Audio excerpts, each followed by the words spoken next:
আজ আমি শোনাবো আপনাদের ডাকাত কালী মন্দিরের গল্প।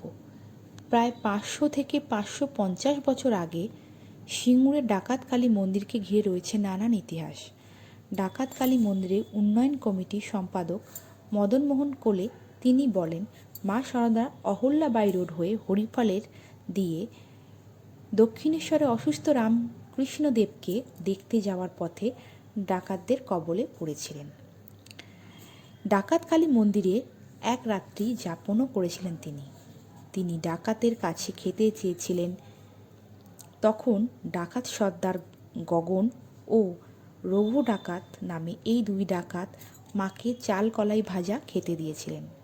একসময় এই মন্দির চত্বর ছিল আটচালা, সেখানেই মা রাত্রি যাপন করেছিলেন।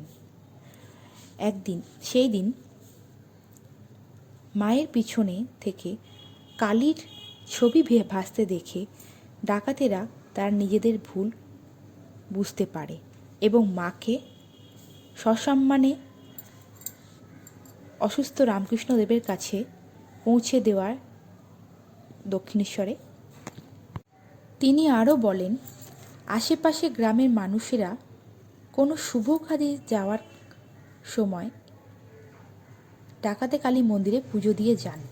এছাড়া পুরুষোত্তমপুর, মল্লিকপুর ও জামিলবেড়ার এই 3টি গ্রামে কোনো কালী পুজো হয় না। এমনকি কোনো বাড়ির দেওয়ালে টাঙানো কোনো ক্যালেন্ডারেতেও মা কালীর ছবি থাকে না। সেখানকার মানুষ একমাত্র এই কালী মন্দিরকেই পুজো দেয়। মন্দিরের সেবায়িত সুভাষচন্দ্র ব্যানার্জি হুগলির পুরুষোত্তমপুর ডাকাত কালী মন্দির নামে বাড়ি নামে পরিচিত। আগে এই এলাকায় ঘন জঙ্গলে পরিপূর্ণ ছিল।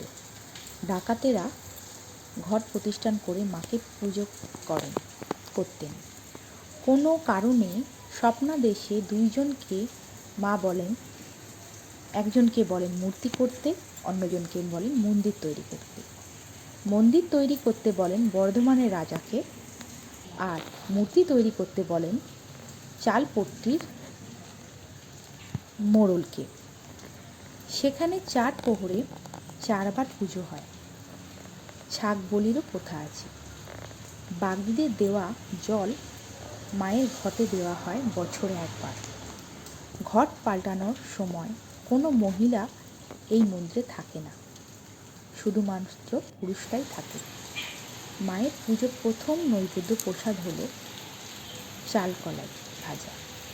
এছাড়া লুচি, ফল প্রসাদ ও ভোগ প্রসাদও দেওয়া হয় মাকে। এই হলো এই মন্দিরের ইতিহাস। আশা করি আপনাদের সবার ভালো লাগবে। নমস্কার। আপনারা যদি এই মন্দিরে আসতে চান, হাওড়া থেকে যে কোনো Tarakeswar local, Arambagh local, Singur local এই ট্রেনগুলোতে আসতে পারেন।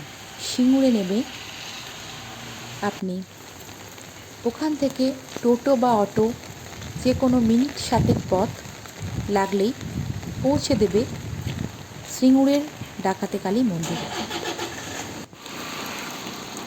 নমস্কার, আমি পিঙ্কি। ভিডিওটা যদি আপনাদের ভালো লেগে থাকে অবশ্যই একটা লাইক এবং কমেন্টের মাধ্যমে জানাবেন, আর পারলে একটা শেয়ারও করে দিতে পারেন। ভবিষ্যতে যদি আরও এরকম উৎসাহ পাই তাহলে আরও ভিডিও বানাবো আপনাদের শোনানোর জন্য। নমস্কার।